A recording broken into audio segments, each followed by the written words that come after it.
In 1973, the Nigerian naira was stronger than the British pound. Let that land. The currency of a newly independent African nation was worth more than the currency of its former colonial master. 1 naira bought 1 pound and 70 pence. Nigerian students did not just get free education. They got free meals, free accommodation, monthly allowances paid directly into their hands by the government. And the chicken they were served in university cafeterias was not small. This was Nigeria, and somebody made sure you forgot it. At independence in 1960, Nigeria walked onto the world stage with something rare: oil, groundnuts, cocoa, tin, palm oil, rubber, coal. A country so naturally wealthy that economists called it the sleeping giant of Africa.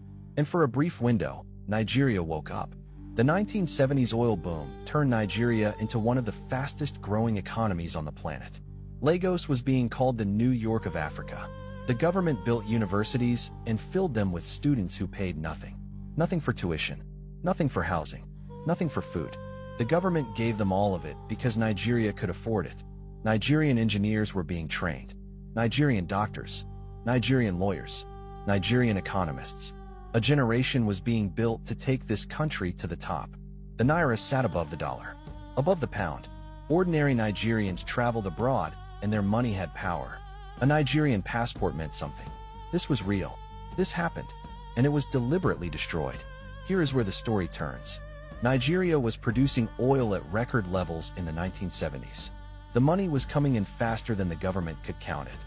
But instead of building the infrastructure that would outlast the oil, refineries, factories, agricultural systems, power grids, the money went somewhere else. Into government contracts that were never completed, into foreign accounts that were never traced, into the pockets of military officers who had seized power and were answerable to nobody. The foundations were being eaten from inside, while the outside still looked strong. And then the oil price dropped. In the early 1980s, global oil prices collapsed. Nigeria had built everything on one commodity and saved almost nothing. The government went looking for help, and the IMF was waiting. In 1986, Nigeria accepted the IMF Structural Adjustment Program. They called it a recovery plan. What it actually was a demolition order. Devalue the naira, remove food subsidies, cut government spending, privatize public institutions, open the market to foreign goods. Overnight, the naira collapsed. The currency that had stood above the British pound was now worth a fraction of a penny against the dollar. University funding was slashed. The free meals disappeared. The monthly allowances disappeared. The free accommodation disappeared. Students who had entered university under one Nigeria graduated into a completely different country. Doctors and engineers who had been trained at government expense looked at what Nigeria had become and bought a one-way ticket out. That brain drain has never stopped. But here is what they will never say on your television. The oil did not stop flowing. While Nigerians were lining up at empty petrol stations in an oil-producing nation, and read that again, lining up for petrol in the country that produces the oil, the crude was still leaving Nigerian ports every single day. Shell, Chevron, ExxonMobil, Total Energies. Between 1960 and 2020, Nigeria earned an estimated $1 trillion in oil revenue. $1 trillion. And Nigeria still has the largest number of people living in extreme poverty on the entire African continent. Where did $1 trillion go? The answer is not complicated. It was stolen, not mismanaged, not lost, not misallocated through bureaucratic error. Stolen, systematically, over decades, by people with names, by people with addresses, by people who are alive today. Let me give you a few of those names. Sani Abacha, military ruler from 1993 to 1998. In 5 years, he looted between $3 and $5 billion from the Nigerian treasury. His family and associates have returned portions of those funds from Swiss banks, American banks, British banks, under international pressure. Portions. Not all. Never all. The rest is still sitting in foreign accounts while Nigerian public hospitals run out of gloves.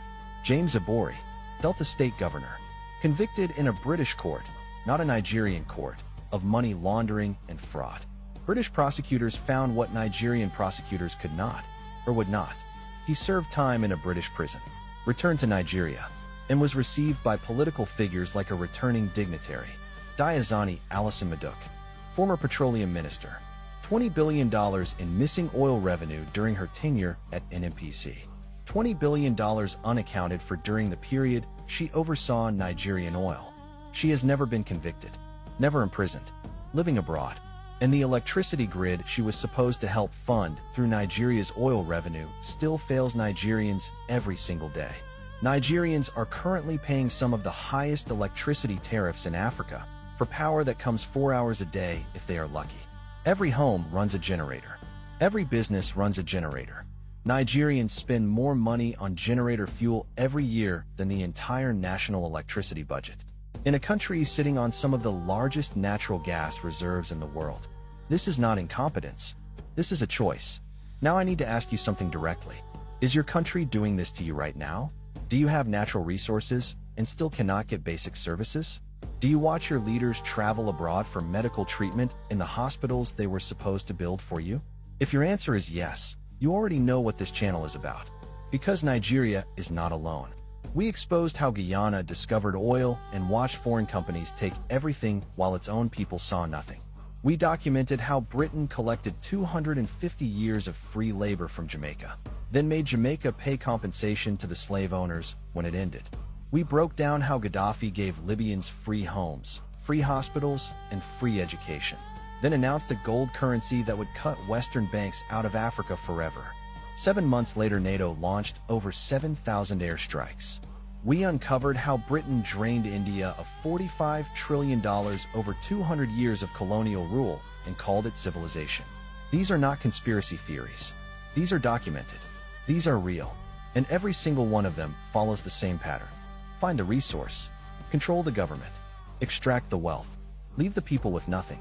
Then bury the history. We are not letting them bury it. Nigeria did not fail. Nigeria was failed. By external pressure.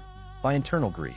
By a political class that decided their own accounts mattered more than their country's future. The people who failed it are known. They have names.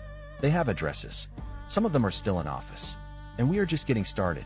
There are governments right now actively trying to keep what we are about to cover next hidden forever. Countries whose oil deals have never been examined. Leaders whose foreign accounts have never been traced. Resources whose profits have never reached the people they belong to. We are going deeper. And we are going to name names. Share this video right now. Not later. Right now. Every Nigerian who watches this and does not share it is letting the people who looted this country win again. Tag a Nigerian. Tag a friend. Tag anyone who has ever asked why Nigeria is the way it is. Drop a comment below. Tell me where you are watching from. And tell me, do you want us to start calling out more politicians by name? Because we are ready to go there. Tell us what other hidden story you want us to expose next. Which country? Which leader?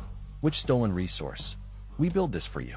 If you are not following the Odd Archive on Facebook right now, follow immediately. Facebook does not show our videos to everyone. If you are not following, you will miss what comes next, and you will never know what you missed. Go to our Facebook page and leave us a review. Every single review puts this content in front of more people who deserve to know this history. Find us on YouTube, subscribe, and turn on notifications so nothing gets past you. Follow, share, comment, review, because the next country we are exposing, their government has been hiding this for over 60 years. And you are not ready for what we found.